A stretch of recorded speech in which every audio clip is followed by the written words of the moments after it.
लेना। क्लियर है? चलो, गुड इवनिंग, चलो, है ना। चलो, तो कल हमने क्या देखा था? ग्राम सभा का सम्मेलन कौन बुलाएगा? ग्राम सभा का सम्मेलन कौन बुलाएगा? सम्मेलन या सम्मिलन लिख लेना आप, सम्मेलन कौन बुलाएगा? तो ग्राम सभा का सम्मेलन वाला हमने देखा था, सबसे बड़ी जिम्मेदारी होगी सरपंच की, सरपंच बुलाएगा। अगर सरपंच अनुपस्थित रहता है तो उप सरपंच की ये जिम्मेदारी होगी, उप सरपंच की ये जिम्मेदारी होगी कि वो सम्मेलन को बुलाए। और अगर उप सरपंच भी सम्मेलन नहीं बुला पाता है, अनुपस्थित रहता है, तो क्या है? पंचायत सचिव। ठीक है, ग्राम पंचायत के सचिव की जिम्मेदारी होगी कि क्या करने की? सम्मेलन बुलाने की। क्लियर है? यहां तक के हो गया था। अब यहां पे देखना, एक महत्वपूर्ण चीज ये आएगी जहां पे हम ये बोलेंगे कि अध्यक्षता कौन करेगा। ठीक है, हमने तो ये सम्मेलन वगैरह बुलाने की बात कर ली, ठीक है, तो ये जो सम्मेलन बुलाया जाएगा इसकी अध्यक्षता कौन करेगा? तो अध्यक्षता के बारे में लिख लें आप, अध्यक्षता को आप देख लें। अध्यक्षता वाला ये पॉइंट है कि दो भागों में उसको हम बांट देंगे अध्यक्षता वाले को। पहले तो एक बार आराम से आप समझ लो। Good evening Gaurish, good evening Pitambar. अध्यक्षता वाली चीज को आप आराम से समझ लो। हम दो चीज लेके चलेंगे, एक सामान्य क्षेत्र और एक हम क्या लेके चलेंगे? विशेष क्षेत्र या आदिवासी क्षेत्र। क्लियर है? सामान्य क्षेत्र और दूसरा हम क्या लेके चलेंगे? विशेष क्षेत्र या आदिवासी क्षेत्र। तो जब हम सामान्य क्षेत्र की बात करेंगे तो सामान्य क्षेत्र में कौन करेगा अध्यक्षता? सरपंच महोदय करेंगे। यदि सरपंच महोदय अनुपस्थित हैं तो कौन करेगा? उप सरपंच महोदय करेंगे। और यदि उप सरपंच महोदय भी अनुपस्थित होते हैं तो फिर उसकी अध्यक्षता क्या करेंगे? जितने लोग उस ग्राम सभा में उपस्थित हैं उन्हीं के बीच में से एक व्यक्ति को चुना जाएगा। सभी लोग सर्वसम्मति से उनको अध्यक्ष बनाएंगे और उस दिन जो भी कार्य होगा उसकी अध्यक्षता वो करेंगे और अंत में रजिस्टर में साइन करेंगे। क्लियर है? तो ये नॉर्मल सामान्य क्षेत्र का हो गया। अगर मैं बात करूंगा आदिवासी क्षेत्र का, तो जब मैं आदिवासी क्षेत्र की बात करूंगा तो वहां की अध्यक्षता, ठीक है, वहां की अध्यक्षता ना तो पंच करेंगे, ना तो सरपंच करेंगे, ना तो उप सरपंच करेंगे। क्लियर है? ये चीज को जहन में बैठा लो कि आदिवासी या विशेष क्षेत्रों में अध्यक्षता ना तो पंच करेंगे, ना तो सरपंच करेंगे और ना ही उप सरपंच करेंगे। क्लियर है? वहां पे क्या होगा? जो अनुसूचित जाति जनजाति समुदाय के जो भी व्यक्ति वहां उपस्थित रहेंगे उस दिन की सभा में सर्वसम्मति से उनका नाम निकाला जाएगा और वो क्या करेंगे? उस दिन की अध्यक्षता करेंगे और रजिस्टर में अपने एज अ अध्यक्ष साइन करेंगे और ये अध्यक्षता केवल उसी दिन के लिए रहेगी। क्लियर है? केवल उसी सभा के लिए रहेगी। क्लियर है? उसी ग्राम सभा के लिए रहेगी। उस पर्टिकुलर जो सम्मेलन होगा केवल उस सम्मेलन के लिए रहेगी। अगली सम्मेलन जब बुलाया जाएगा या सम्मेलन जब बुलाया जाएगा तो उस सम्मेलन में अध्यक्षता के लिए फिर से क्या करेंगे? आदिवासी क्षेत्र में फिर से हम किसी नए व्यक्ति को जो अनुसूचित जाति या जनजाति समुदाय से हैं उनको सेलेक्ट करेंगे, फिर वो उस दिन की जो हमारी सम्मेलन रहेगा उसकी अध्यक्षता करेंगे। क्लियर है? इसी चीज को बोर्ड में लिख दे रहा हूं। अध्यक्षता सामान्य क्षेत्र की जब मैं बात करूंगा, सामान्य क्षेत्र की बात करूंगा तो अध्यक्षता करेंगे हमारे सरपंच महोदय। ठीक है, सरपंच महोदय करेंगे। अगर सरपंच महोदय अनुपस्थित हैं तो अध्यक्षता करेंगे उप सरपंच महोदय, उप सरपंच महोदय। और यदि उप सरपंच महोदय भी अनुपस्थित हैं तो उस सभा में उपस्थित सदस्यों के बीच उस सभा में उपस्थित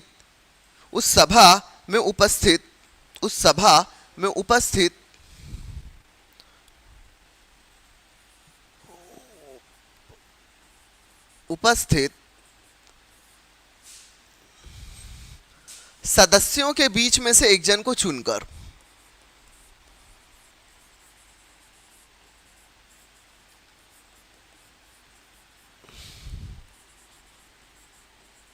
ठीक है, और वहीं पे बगल में आप लिख लो विशेष क्षेत्र वाला। विशेष क्षेत्र वाले में हमने क्या बताया था? विशेष क्षेत्र वाले में क्या होगा? विशेष आदिवासी क्षेत्र वाला जो रहेगा, यहां पे क्या करेंगे, अध्यक्षता ना तो सरपंच करेंगे, ना तो उप सरपंच महोदय करेंगे, ना ही पंच महोदय करेंगे।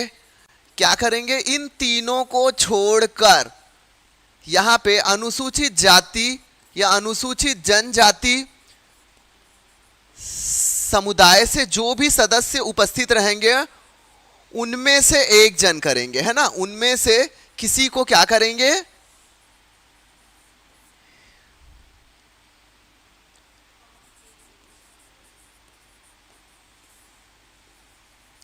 उनमें से चयनित व्यक्ति द्वारा, ठीक है, केवल उस दिन की सम्मेलन के लिए ना, केवल उसी सम्मेलन के लिए। क्लियर है, यहां तक समझ में आ गया? गुड इवनिंग रीता, ठीक है। तो एक चीज नॉर्मल समझ लो, ग्राम सभा का सम्मेलन ये क्या रहता है, इसकी सूचना सरपंच महोदय देंगे, अगर वो अनुपस्थित है तो उप सरपंच, वो अनुपस्थित है तो सचिव साहब, ठीक है। और इस सूचना में क्या क्या रहेगा, याद रखना, स्थान, समय, तिथि और विषय मेंशन रहेगा। ये क्या है, जहां पे भी दृश्य स्थान है, पंचायत कार्यालय, ग्राम सभा का कार्यालय, वहां पे इसको मतलब चिपका दिया जाएगा और साथ ही साथ डीडी पिटवाकर भी क्या करवाया जाएगा, इस चीज की जानकारी दे दी जाएगी। और सामान्य स्थिति में 7 दिन पहले ये सारी चीजों को सूचना दे दी जाती है, लेकिन किसी विशेष परिस्थितियों में 3 दिन में भी बुलाई जा सकती है। क्लियर है। फिर उसके बाद अध्यक्षता की बात की है। अध्यक्षता में हमने देखा 2 भागों में बांट दिया, पहला सामान्य क्षेत्र और दूसरा विशेष क्षेत्र या आदिवासी क्षेत्र। तो जो सामान्य क्षेत्र है वहां पे अध्यक्षता करेंगे हमारे सरपंच महोदय, यदि सरपंच महोदय अनुपस्थित हैं तो उप सरपंच साहब करेंगे, और यदि उप सरपंच भी अनुपस्थित है तो उस समय सभा में उपस्थित, उस सम्मेलन में उपस्थित व्यक्तियों के बीच में से एक जन को चुन लिया जाएगा और उस सम्मेलन की अध्यक्षता वो जो चयनित व्यक्ति रहेंगे उनके द्वारा क्या किया जाएगा, किया जाएगा। क्लियर है, सारी कार्यवाही की जाएगी। और उसके बाद विशेष स्थिति वाला हमने देखा। विशेष स्थिति में हमने ये देखा है कि यदि यहाँ पे पंच सरपंच ये सब लोग उपस्थित रहे ना रहे वो नहीं है, ये लोग करेंगे ही नहीं। यहाँ पे क्या होगा, अनुसूचित जाति या जनजातीय समुदाय से जो उस सम्मेलन में उपस्थित होंगे उनमें से किसी एक को क्या किया जाएगा, चयनित किया जाएगा और वो इस सम्मेलन की अध्यक्षता करेंगे। क्लियर है। और हर सम्मेलन में विशेष क्षेत्रों में ऐसा ही होगा। इस बार इनको सेलेक्ट किए, अगले बार किसी अन्य अनुसूचित, चलो ये एक ग्राम सभा है, ये दूसरी ग्राम सभा है, ये तीसरी ग्राम सभा, ये चौथी ग्राम सभा, ठीक है। यहाँ का एक पंच है, यहाँ का एक पंच है, यहां का एक पंच है, यहां का एक पंच है, ठीक है। और ये इन पूरी ग्राम सभाओं का एक क्या है, सरपंच है। यहां पूरी ग्राम सभा का एक क्या है, सरपंच है, ठीक है। यहां पूरी ग्राम सभाओं का एक सरपंच है। तो मान के चलो इस वाले ग्राम सभा, मतलब मैं 1 2 नंबरिंग कर दे रहा हूं, ठीक है, मैं नंबरिंग कर दे रहा हूं 1 2 3 4। तो पहले वाले ग्राम सभा में अगर गणपूर्ति नहीं होती है तो यहां वाला पंच जिम्मेदार होगा और ये सरपंच जिम्मेदार होगा एक बार। अगर दोबारा मान के चलो किसी दूसरे वाले में गणपूर्ति नहीं होती ग्राम सभा में, तो वहां का पंच और सरपंच वहां का क्या होगा, जिम्मेदार होगा। आ रहा है समझ में कि नहीं आ रहा है? पहले आ रहा था रुक रुक कर, है ना, चलो ठीक है, अभी आ रहा है का क्लियर एक बार बता देना, ठीक है। मतलब कहने का मतलब है एक नॉर्मल, चलो इसको पंचायत वंचायत सारी चीज से हटा देते हैं, अपन एक नॉर्मल सा एक एग्जांपल देते हैं, ठीक है। एक एकदम नॉर्मल सा एग्जांपल देते हैं, एकदम इस चीज को आराम से समझना। मान के चलो एक कक्षा है, क्लियर है। यहां पे क्या है, एक कक्षा है, ये हमारी एक कक्षा है, यहां पे 10 बच्चे बैठे हुए हैं, क्लियर है। मैं यहां का शिक्षक हूं, एकदम आराम से इस एग्जांपल को समझना। मैं यहां का शिक्षक हूं और मेरे सामने 10 स्टूडेंट्स बैठे हुए हैं, क्लियर है, समझ में आ रहा है क्या? मेरे सामने 10 छात्र बैठे हुए हैं। अब क्या है, बाहर में प्रिंसिपल मैडम खड़ी हैं मान के चलो, या प्रिंसिपल सर खड़े हैं।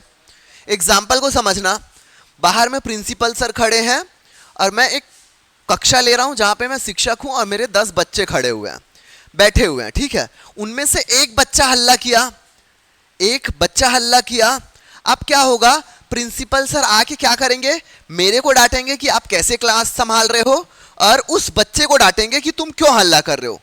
Point clear, point clear. अब मान के चलो उसी क्लास में प्रिंसिपल सर फिर आए, दूसरा बच्चा हल्ला कर रहा है तो दूसरे बच्चे को डांटेंगे, और शिक्षक तो मैं ही हूं, फिर से मुझे डांटेंगे। क्लियर है। अब मान के चलो चौथा बच्चा हल्ला कर दिया, फिर से प्रिंसिपल सर आए, उस चौथे बच्चे को डांटे और फिर से मेरे को डांटे। क्लियर है। तो एक क्लास के अंदर 10 बच्चे और एक शिक्षक हैं, तो एक बच्चे को एक ही बार डांट पड़ी, लेकिन मैं शिक्षक हूं तो मेरे को शिक्षक को क्या हो रही है, बार बार डांट पड़ रही है। तो सेम वाला केस होता है। ये जो 10 बच्चे हैं ना, मान के चलो एक उसके अंतर्गत, एक पंचायत के अंतर्गत 10 ग्राम सभा है, और उन 10 ग्राम सभाओं के ऊपर एक सरपंच बैठा हुआ है, ठीक है। तो अगर एक ग्राम सभा में गणपूर्ति नहीं होती है तो उस ग्राम सभा का पंच दोषी है, साथ में मैं सरपंच हूं तो मैं भी दोषी हो गया। अब यदि दूसरे वाले ने नहीं किया तो दूसरा वाला दोषी है, साथ में मैं भी, तो मेरा वाला जो काउंट है, जो सबसे ऊपर वाला है, उसका जल्दी जल्दी बढ़ते जाएगा, और नीचे वालों का क्या होते जाएगा, एक एक गलतियां काउंट होंगी। ये वाली चीज समझ में आई कि नहीं आई, एक बार बताओ।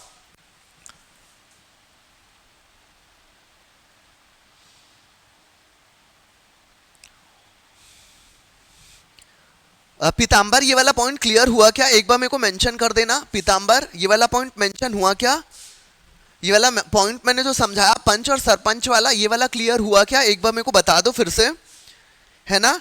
और कोशिश करना कि आप लोग ब्रेल लिपि लेके बैठो, है ना। ब्रेल लिपि जैसे लेके आप लोग बैठोगे ना, तो ब्रेल लिपि में ये होगा कि चीजों को आप जैसे लिखते चलोगे ना, तो बाद में समझने में आसानी होगी। क्लियर है।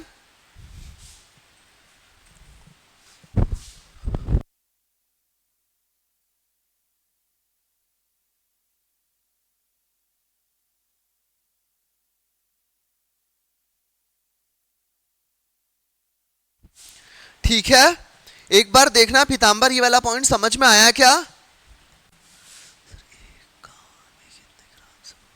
एक ग्राम के अंदर बहुत, एक गांव के अंदर एक से ज्यादा हो सकते हैं, ठीक है, टेंशन मत लेना, ठीक है। राज्यपाल जो है ग्राम या ग्रामों के समूह को क्या करता है, ग्राम सभा घोषित करता है। एक पंचायत के अंदर में बहुत सारे ग्राम सभा हो सकते हैं, इस चीज को ध्यान रखना। राज्यपाल गांव या गांवों के समूह को ग्राम सभा घोषित कर सकता है, और एक ग्राम पंचायत के अंतर्गत एक से अधिक ग्राम सभाएं हो सकती है, ठीक है, ध्यान रखना। एक ग्राम पंचायत के अंतर्गत एक से अधिक ग्राम सभाएं हो सकती है, ठीक है, एक से अधिक ग्राम सभाएं हो सकती है। क्लियर है सबको, क्लियर है सबको, ठीक है, ये वाला पॉइंट क्लियर है। चलो वेरी गुड, है ना। अब एक और चीज थोड़ा सा आराम से देख लो। अब ये क्या हो गया, पंच सरपंच ये सब से रिलेटेड हमने चीजों को देख लिया। अब इस चीज को मैं एक बार सिस्टमेटिकली एक साथ बगल में बस लिखा दे रहा हूं, कुछ भी नया नहीं है, ये सब पुराना जो हो चुका है उसी को बस एक साथ में मैं बता दे रहा हूं, और आप साथ में रिकॉल करते रहना ताकि परेशानी ना हो, ठीक है। और ये चीज यहीं पे याद करके जाओ। सबसे पहले मैंने क्या बोला, सबसे पहले मैंने ये बोला कि भाई बैठक कौन बुलाएगा, सूचना कौन जारी करेगा, बैक टू बैक लिख लो। सरपंच, सरपंच अनुपस्थित है तो उप सरपंच, उप सरपंच अनुपस्थित है तो क्या हो जाएगा, पंचायत सचिव। एक पॉइंट क्लियर हो गया। सम्मेलन की गणपूर्ति नहीं होती है तो कौन जवाबदेह होगा, तो उसमें आप लिख लो सरपंच जवाबदेह होगा, और दूसरा कौन जवाबदेह होगा, पंच जवाबदेह होगा। क्लियर है। पहला तो भाई सरपंच जवाबदेह होगा ही, दूसरा उस ग्राम सभा का पंच भी जवाबदेह होगा। ये वाला पॉइंट हो गया। सम्मेलन की अध्यक्षता कौन करेगा, तो सम्मेलन की अध्यक्षता सामान्य क्षेत्रों में कौन करेगा, सरपंच करेगा। सरपंच अनुपस्थित है तो उप सरपंच करेगा, और उप सरपंच अनुपस्थित है तो उस सम्मेलन में उपस्थित सदस्यों के बीच में से किसी एक सदस्य को चयनित किया जाएगा, वो करेगा उस सम्मेलन की अध्यक्षता। क्लियर हो गया। उसके बाद यदि विशेष क्षेत्र की बात कर रहे हैं तो इस विशेष क्षेत्र में अध्यक्षता ना तो सरपंच करेगा, ना तो उप सरपंच और ना ही पंच करेगा। यहां पे अध्यक्षता उस सम्मेलन में उपस्थित अनुसूचित जाति या जनजाति समुदाय के जो भी रिप्रेजेंटेटिव हैं उनमें से एक जन को चयनित किया जाएगा और उस सम्मेलन की अध्यक्षता वो करेंगे। क्लियर है? और हर बार जब सम्मेलन होगा तो वही प्रक्रिया को क्या की जाएगी, अपनाई जाएगी। ठीक है, मतलब याद रखना आदिवासी विशेष क्षेत्रों में पंच, सरपंच और उप सरपंच अध्यक्षता नहीं करते हैं। क्लियर है? नहीं करते हैं। ये स्टेटमेंट वाले क्वेश्चंस में आपको आया तो परेशान मत होना। ठीक है, यहां तक सबका हो गया? यहां तक सबका हो गया? चलो अब हम आते हैं कोरम यानी कि गणपूर्ति। गणपूर्ति या कोरम। ठीक है, कोरम या गणपूर्ति। क्लियर है? कोरम या गणपूर्ति। तो ग्राम सभा से संबंधित जितने भी एमसीक्यू हैं मैं चाहूंगा कि एक छोटा सा टॉपिक करवाऊं, एमसीक्यू करवा के फिर दूसरे टॉपिक पे जाऊं। ठीक है, क्योंकि अभी ग्राम सभा चल रहा है, बहुत चीजें अच्छी लग रही हैं, मजा आ रहा है। जैसे ही ग्राम पंचायत, जनपद पंचायत, जिला पंचायत, तो सारी चीजें सेम है, टर्मिनोलॉजी सेम यूज होंगी, बस थोड़ा थोड़ा सा डिफरेंस है। क्लियर है? तो ये वाला आप समझ गए तो आगे की चीजें तो कंफर्म समझोगे, लेकिन वहां पे हो सकता है डाउट क्लियर हो, मतलब डाउट थोड़ा सा और क्रिएट भी हो सकता है। अच्छा सर, ग्राम सभा में तो ये करते थे, ग्राम पंचायत में ऐसे कैसे कर रहे हैं? अच्छा, जनपद पंचायत में ऐसे क्यों कर रहे हैं? हम तो ग्राम पंचायत में ऐसा करते थे। तो ये वाला कंफ्यूजन क्या हो सकता है, अराइज हो सकता है। क्लियर है? इसलिए क्या करेंगे, हर एक छोटे टॉपिक के बाद 8 से 10 एमसीक्यू कर लेंगे और उस कक्षा को पूरा फिनिश करके आगे बढ़ेंगे। क्लियर है? चलो अब यहां पे मैं क्या बोल रहा हूं, ठीक है, यहां पे मैं क्या बोल रहा हूं,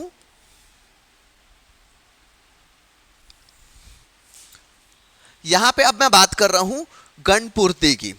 अब ये हमारा ग्राम सभा है, ग्राम सभा में मान के चलो जब गणपूर्ति की बात करते हैं तो भाई इतने लोग उपस्थित होंगे तो ही सभा हो पाएगी।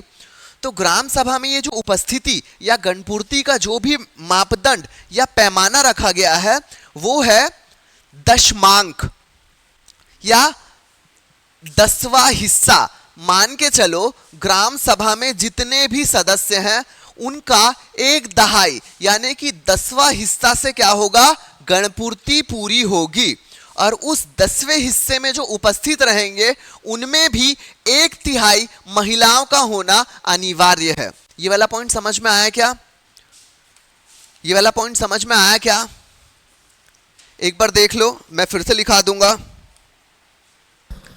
देखो एकदम आराम से समझना, ग्राम सभा एकदम आराम से समझना। दशमांक ये सब बोलो तो कई बार क्या होता है, हमें कंफ्यूजन हो जाता है।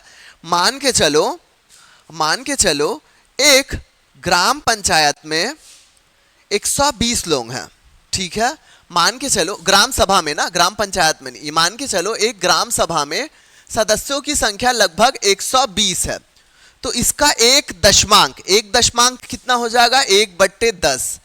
1/10 यानी कि यदि 12 व्यक्ति उपस्थित हैं तभी क्या होगी, यहां की कोरम पूर्ति होगी। कोरम पूर्ति, तभी यहां पे कोरम पूर्ति होगी। अब विशेष एक ये शर्त है, जितने लोग उपस्थित हैं उनमें से 1/3 महिला होना भी आवश्यक है। तो इस 12 को क्या करो, 3 से भाग दे दो। 3 से भाग दे दो तो आपको क्या मिलेगा, 4। मतलब इस 12 लोग में 4 महिला होना आवश्यक है। 4 महिला, न्यूनतम 4 महिला होना आवश्यक है और बाकी बचे हुए क्या हो जाएंगे, पुरुष। ठीक है, ये वाला पॉइंट समझ में आया कि नहीं आया? फिर मैं आगे बढ़ूंगा। ये कैलकुलेशन वाला पॉइंट है, ये कैलकुलेशन वाला पॉइंट है, समझ में आया कि नहीं आया एक बार मेरे को बता दो, उसके बाद मैं आगे बढ़ूंगा। और क्योंकि आज नेटवर्क अपने पीक लेवल पे इश्यू बना के रखा हुआ है, कई बार आवाज अपने आप अटक जा रही है, कई बार वीडियो बफर कर रहा है, हालांकि रिकॉर्ड में डाल दिए हैं, वो रिकॉर्डेड लेक्चर आपको मिल जाएगा।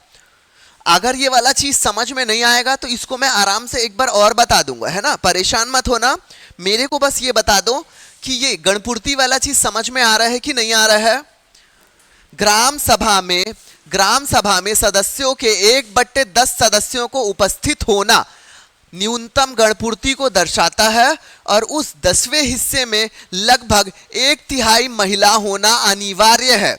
समझ में आ रहा है? जैसे 120 सदस्य हैं, 120 का 10वां हिस्सा क्या हो जाएगा? 12, यानी कि 12 लोगों को उपस्थित होना ही है और इस 12 का 1/3 हिस्सा क्या हो जाएगा? 4, यानी कि इन 12 लोगों में कम से कम 4 महिला होना आवश्यक है और बाकी पुरुष हो सकते हैं।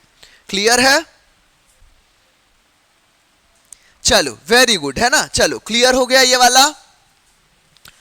वाला क्लियर हो गया। चलो तो ये कोरम गणपूर्ति तो समझ में आ गया, बहुत अच्छी चीज है।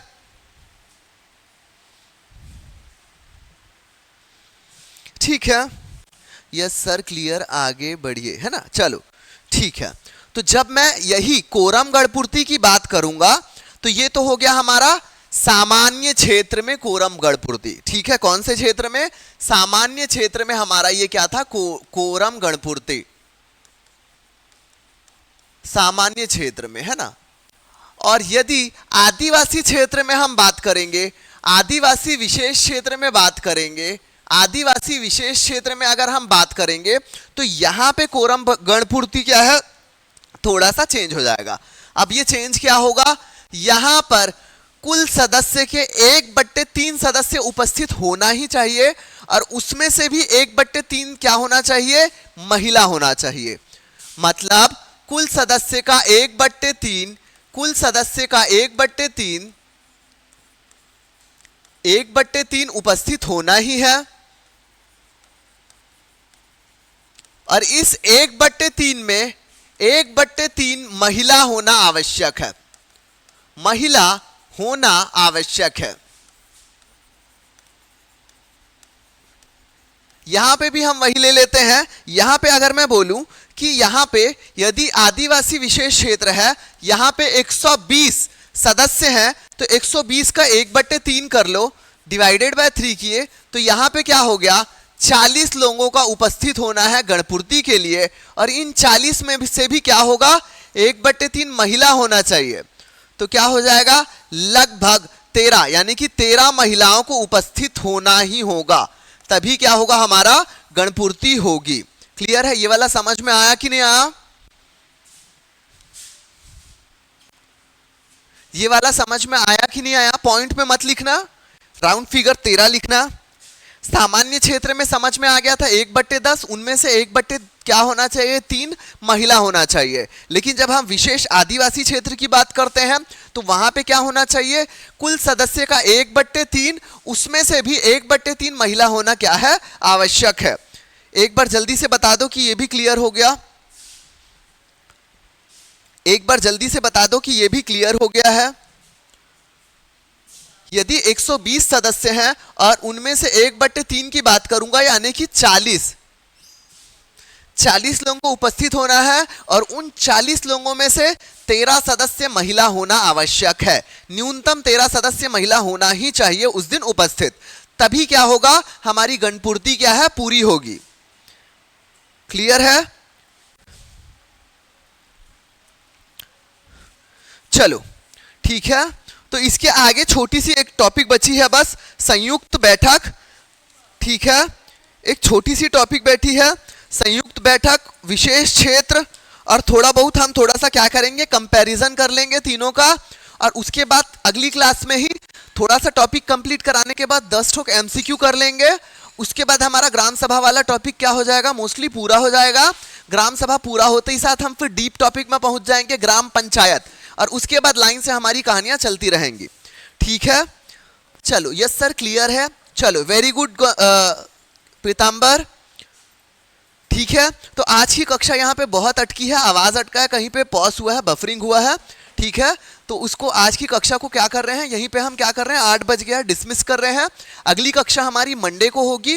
ठीक है, मेरी ही पहली कक्षा होगी, तो आप लोग मंडे को आओ। इसके आगे की सारी चीज़ों को हम क्या करेंगे? कंटिन्यू करेंगे। ठीक है, तो आज की कक्षा को हम यहीं पे विराम देते हैं। सभी को शुभ रात्रि।